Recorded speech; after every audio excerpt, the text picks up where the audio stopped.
on the con side, she's going to give her responses against the pro side.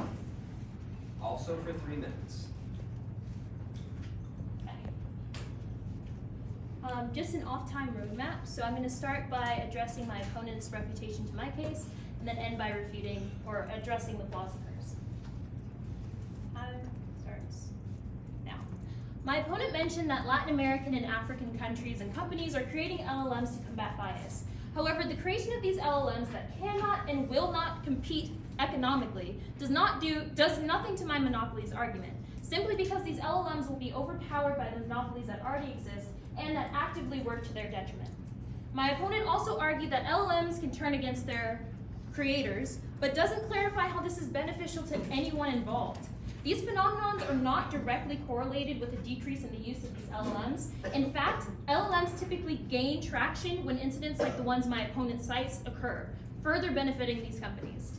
Now to address my opponent's points. My opponent first argues that LLMs will help lawyers with simpler tasks like briefs and allow them more time to be creative. However, any relief that these litigators might experience by allowing LLMs to complete a job that they were trained to do is not outweighed by the impact of the negligence that this would encourage.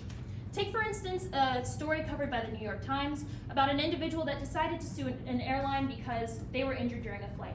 Their lawyer, who was tasked to defend them in this very important case, chose to use ChatGPT to write their brief.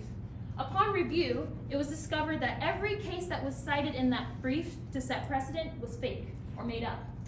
When confronted, the lawyer addressed the fact that they used ChatGPT, but also said that they asked ChatGPT if it had lied about the sources, and it did. It was intentionally deceptive.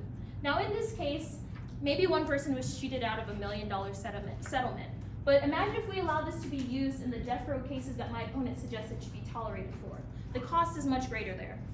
Secondly, my opponent argues that LLMs like Elicit could help scientists with research and doctors with medicine. Let's consider this. Using my opponent's framework, at what point does the LLM become the researcher? At what point does the doctor become replaced with an algorithm? These individuals are hired with specific skill sets.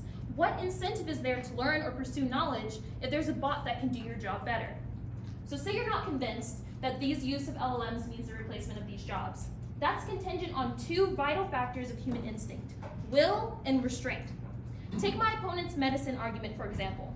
Sure, the jobs and utility of doctors stay safe so long as they maintain the will to do their job with integrity and diligence, and the restraint to not test how much of their job they can put onto LLMs. We cannot put these types of choices in the hands of humans who are flawed and typically choose what's more convenient than what's best for all. For those reasons, I urge a con ballot.